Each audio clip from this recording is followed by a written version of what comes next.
Hello everyone, welcome to I Am Aware, News, Faith, Opinion, Debate, and Truth.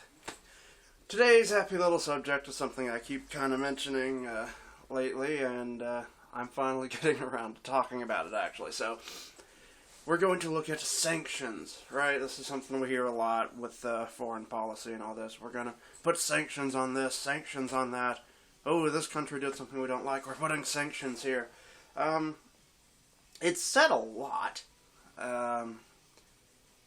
You hear about it with China. I think the Saudis had something recently, or it was with the assassination thing.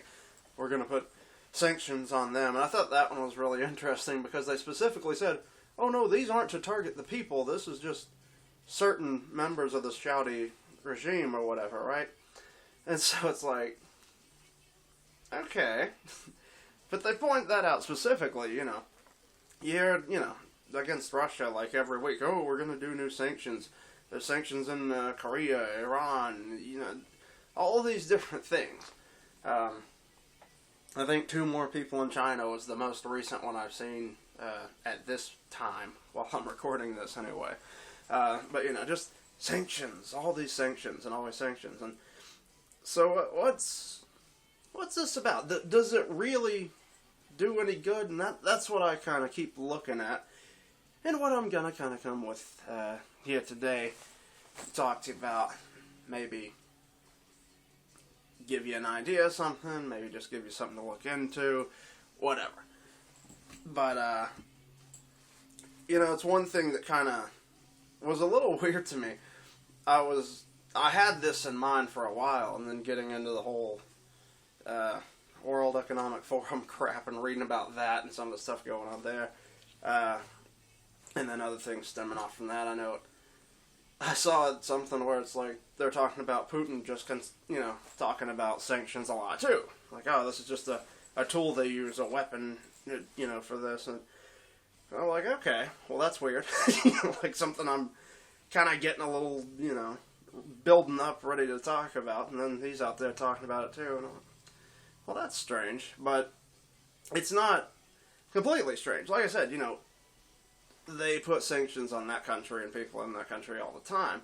And the opposition leaders, I've heard some of them say, I don't remember, one of those guys that keeps saying that the government's poisoning them, Black Prince or whatever the hell his name translates to, Mara Cruz or something like that. Yeah, I think he's one of them, and hell, Navalny's probably one too, I don't know, but there's all these people in Russia that are like, oh, we're the opposition, we want to help the people, we want to overthrow this corrupt government and get this stuff out of here, we want to help our people and do better for them, and then it's like, well, so your big thing, that they call for the West to put more sanctions on their country.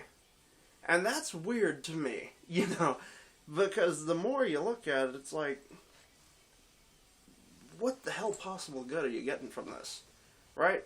So that's kind of some of the setup for why I'm looking into this, why I'm talking about it, why it keeps coming up, because, well, you see it in the news every freaking day, new sanctions here and there, and what's the point? Because you think of all the old enemies the United States has had that they've had all these sanctions on and everything for so long. Are they gone? Has it fixed anything, So, that's the thing. You look at it, this has been going on for years and years and years and decades and decades and decades, right? How's it gone with Korea? Have they overthrown the regime in Korea over all these years and all these sanctions and all these threats? Has it made the Korean government weaker? Has it led to their overthrow? Not really. In fact, you've got the poor people out there starving to death, working the fields till their feet are rotting off and their hands are bloody to the bone, and they'll still use their last dying breath to throw themselves on the ground and praise Kim Jong-un if he happens to walk by, It hasn't really done much to destroy their government. All these sanctions, all this stuff, all these economic targeting, that they're doing, it hasn't stopped anything. It hasn't led to regime change. It hasn't done anything. Alright? Hell, they're just sitting over there like, we're gonna get a bomb, Which, again, personally, I don't even care, because they may be a little extreme in some ways, but I just don't think they're stupid enough to use a bomb. You know, like, they know they're this big, right? Yeah, they know if they really start unleashing nuclear bombs in every direction, that they're going to start getting them back in from every direction, right? So, you know, yeah, maybe you take out Seoul, South Korea, and your entire country is gone. You know, like, I don't know if that's a good trade-off for them. I think, you know, I can't say I've talked to Kim Jong-un personally or anything, of course, but I think there's still enough sense up there for them to go, you know what, that's not really a good trade-off, right? That's kind of a bad idea. And it's more about the social status, right? It's just like a BMW in the driveway. Oh, we have nukes in the garage. Ooh, we're a big country. We're important, you know. Look at us. We're flashy. And that's really about all it's about, really. I don't think they plan to actually use it to bomb anybody. As much as they like to yell and scream, they have to. It's a dictatorship. You always yell and scream, oh, we're going to get the enemies. That's just what you do, you know. It's positioning yourself and posing and posturing and all this crap. A lot of P words, you know. Any P word you can think, that's what you're doing with that, pretty much.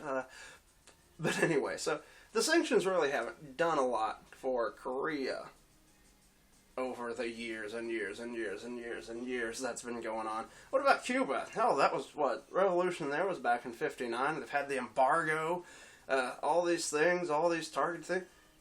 How are they doing? Has it overthrown the Castro regime? I mean, death overthrew Fidel Castro. Death of decrepit old age. But not so much the regime and his government since his brother took over, you know. All the things, oh, we're sealing you off from the world, we're targeting you. Well, yeah, the people down there have had it pretty rough. I mean, hell, they're under communism, first of all. Then you put all these sanctions on them. I mean, yeah, it's a bitch for them.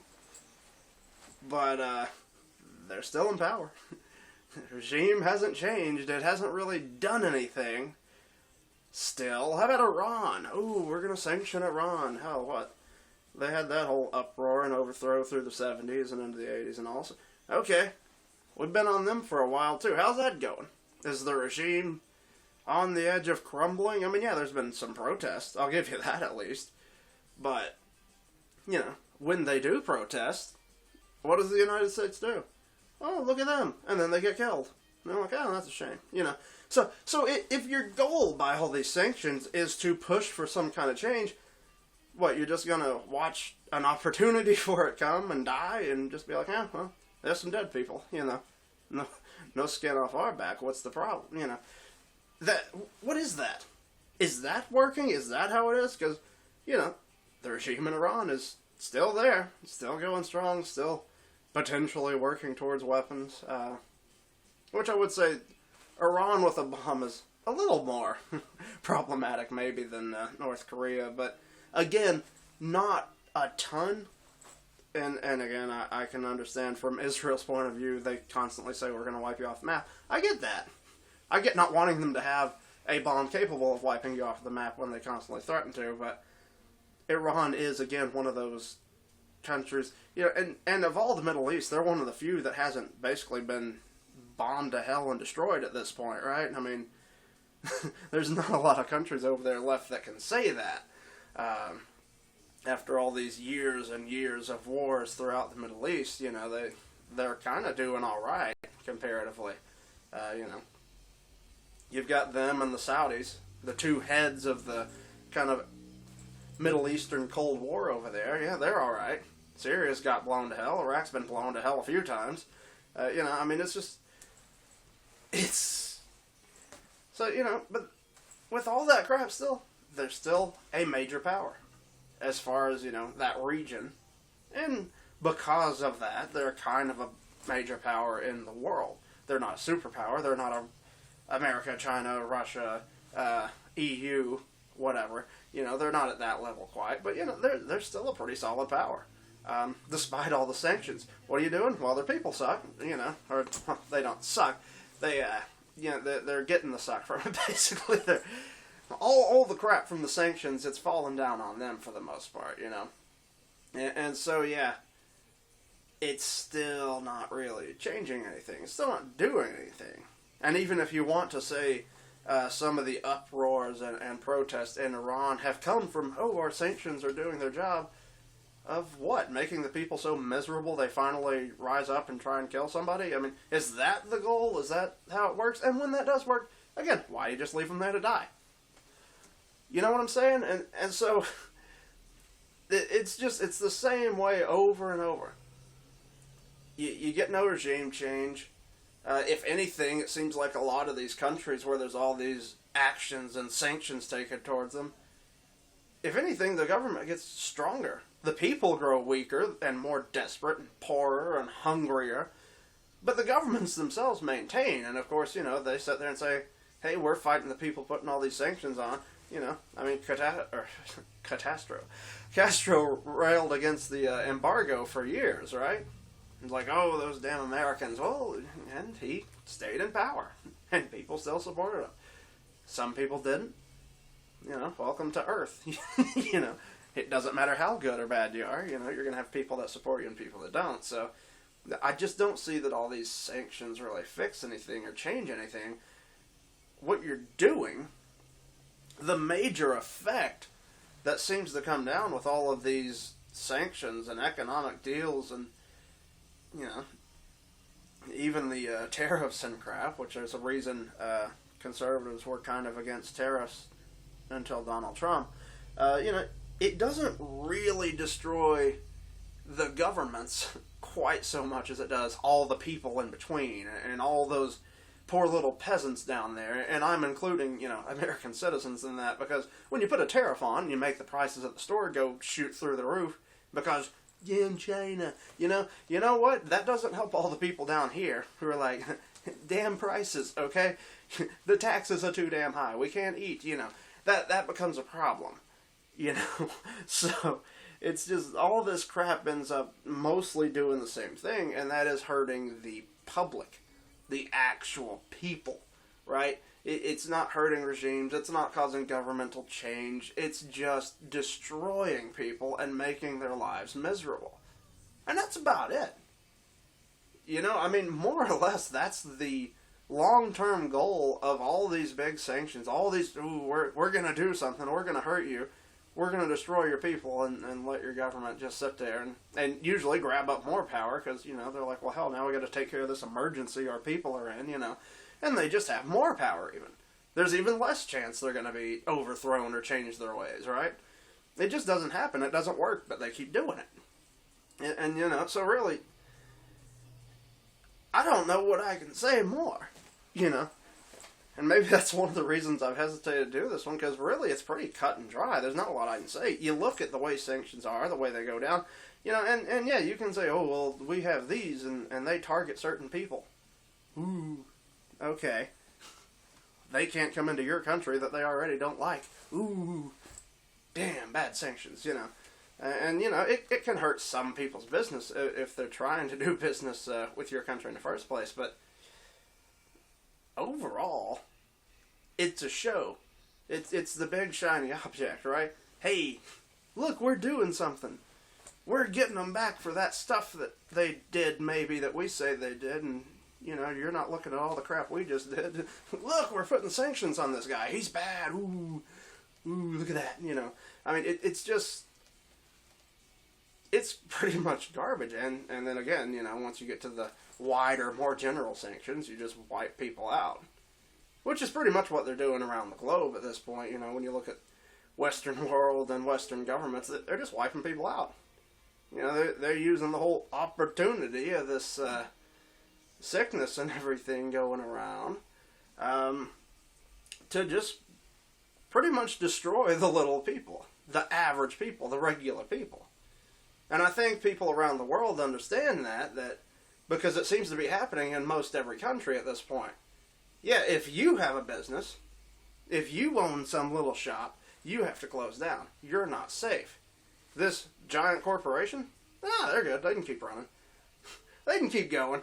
In fact, we're going to funnel all the business in the entire country to these major retailers. And you're going to go out of business. You're going to lose your ass.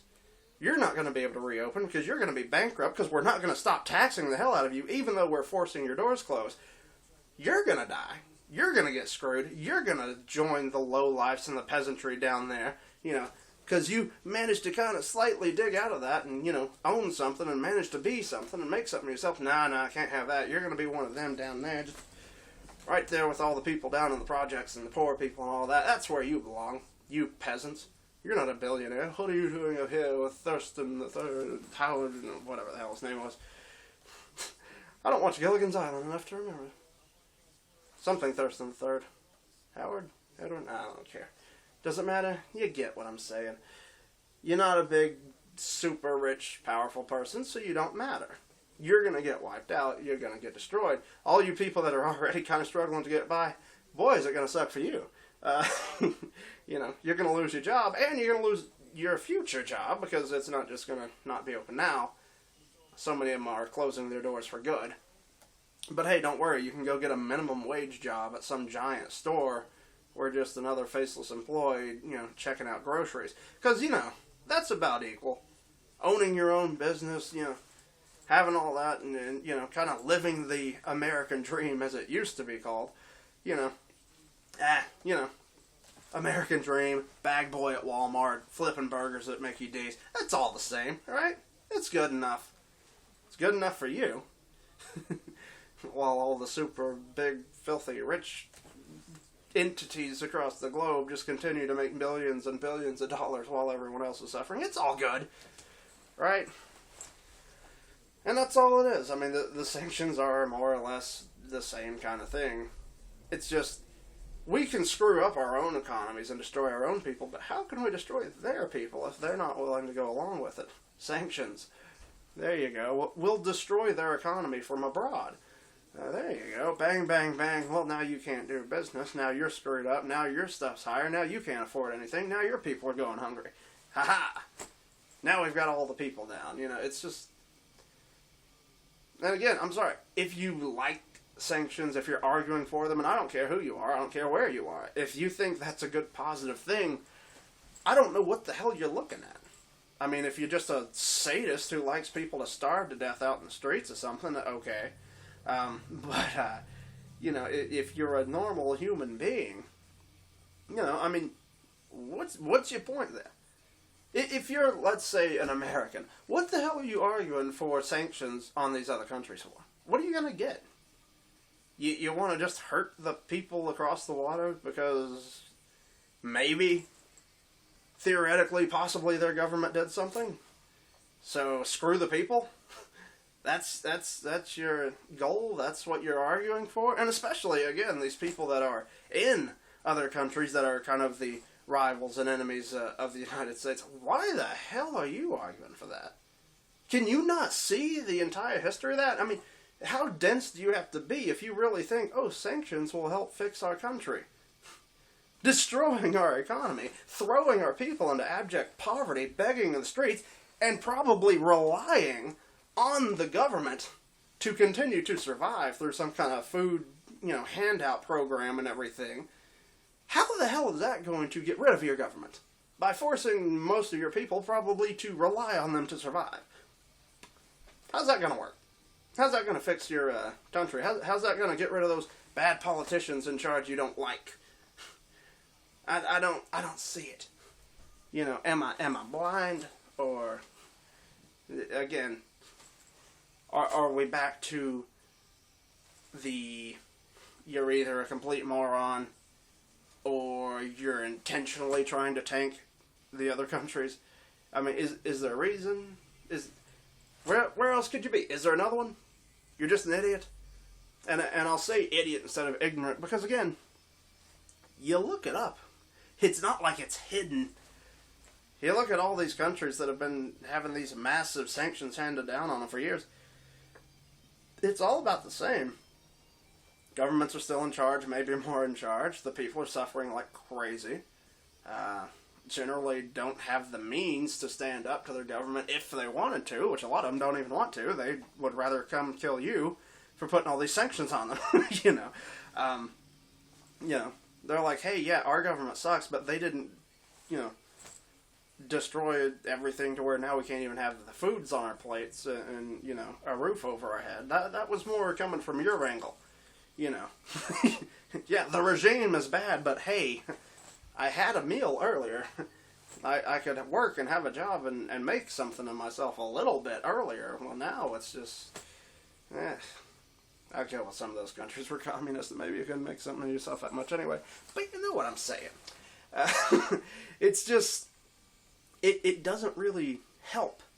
It doesn't change anything. It doesn't do anything. And why you would argue for them, no matter which side of it you're on, whether you're on the side of the country imposing the sanctions, or you're, especially if you're on the side of the country that is set to receive them, I don't understand how the hell you argue for that. I mean, it's a show that destroys the average public. It's just something to say, look, we're big, we're bad, we're doing something, we're taking action against our rivals and our enemies, and it destroys the people. And the government stay there, and everything keeps going on. People just suffer more and more and more. What the hell are you arguing for? Are you an idiot? Or are you just intentionally saying, that's what I want? To destroy the public, to decimate people's lives. Is that your goal? Because otherwise I don't say... At least people who argue more and more for the constant shutdowns and everything with the virus, at least they can say, I believe it's a public health emergency. I believe it will save people's lives to do this. At least they have that argument. You know, if you're just wanting them because, what the hell are you doing? I believe making the people poor and impoverished and virtually enslaved is really going to help them. You know, that just doesn't make sense. And I had to say it, and, you know, I guess I got that out quick enough. Wouldn't that be something? Did I finally put together a video that isn't 2 hours long? Good for me. Anyway, so yeah, I don't know. Yeah, I don't expect a whole lot to be done. You know, and that's the thing. Okay, I can point out how bad this is. What do you do about it, though? What do you do with that information? You know, I can't imagine you could reach, you know, Biden at this point. I don't know if he can reach himself. I mean... He can't climb stairs. He's huffing and puffing at a podium like he doesn't, you know. It looks like he just ran there, but he's just staying there. You know, like, I mean, just... I don't know how much longer he's got, period, but, to be honest. But seriously, you know, as far as being, I guess, in the West, if you're on the opposing side of these things, you can always try and call your senators and your representatives and local stuff like that, whatever they're called, in your country, and be like, hey, you know, I know, ooh, those are bad people, but maybe we could try to figure out some kind of policy to get at them without destroying the people under them and not really harming them. Maybe that's something we could look forward to, you know. And then, again, I don't know. If you're some foreign opposition person and you want these on your country, I don't know what the hell to tell you. Look, read, study history, I don't know. I mean, you know, it's just, I don't understand it. And again, it's not like it's even a real thing. It's why I keep calling it a show. You know, you got the whole thing with Ukraine a few years back, right? The whole thing with Biden's son and all that crap, the way it went. And so he was there. His son gets this job at this oil company, and the United States starts funneling money into there. And he makes sure it gets down through to this warlord guy, basically, you know, just a big crime boss in Ukraine. Now, he was one of these people who had sanctions placed against him. He's a bad guy. He cuts people's heads off with chainsaws. Oh, this is a terrible criminal individual with a global, you know, network of money laundering fronts and all this. Terrible guy. Terrible guy. Until we want to use him. And then we funnel millions of dollars to him and, you know, take him right off that no-fly list and all those sanctions and ban. No, suddenly he's a great guy. Suddenly he can go anywhere. Not because he changed his ways, but because we can use it now. You know, him being a terrible, evil, sadistic bastard, it really works out for us now. So, you know, there's not even a moral thing like, oh, we feel that it's justified to get, it's nothing. It's just a big show to say, ooh, look, we're targeting people, and it's garbage. And you just destroy the public. So, I don't know what else I can say about it. Just a little note. I guess this is an op-ed. This is an opinion piece. So, do with the information what you will. Look it up if you want. You know. But, I mean, the end goal, you know. Well, I'm sure the end goal, maybe at one point, was to do something with it. But the end result is pretty crappy. Maybe sanctions are one of those things that just doesn't really work that well. You know? Maybe that's just not a good government move in foreign policy, but whatever. Maybe it's me. Maybe I'm the problem, you know. I just won't take it at face value anymore. Maybe it's all my problem. So, you can decide that for yourself. As always, if you liked this, if you found it interesting or anything like that, do hope you will like the video, share the video with all your fancy people that you know and your thousands of friends that you've never met on your Facebook and all that. You know, throw it out there, share it for the people there. And as always, of course, you know, like the page, like the community, hit the subscribe button, hit the following button, all those good social media things that you do to actually keep seeing this content, right? So, hope you get it out there, spread it. If you like anything, want to say, yeah, hey, that's good, or I'm full of crap, leave a comment. That's always nice. Comments are always appreciated. And yeah, so that'll do it for today. Thank you all for stopping by, for watching, and all of that. Thank you. Much love. God bless. I am out.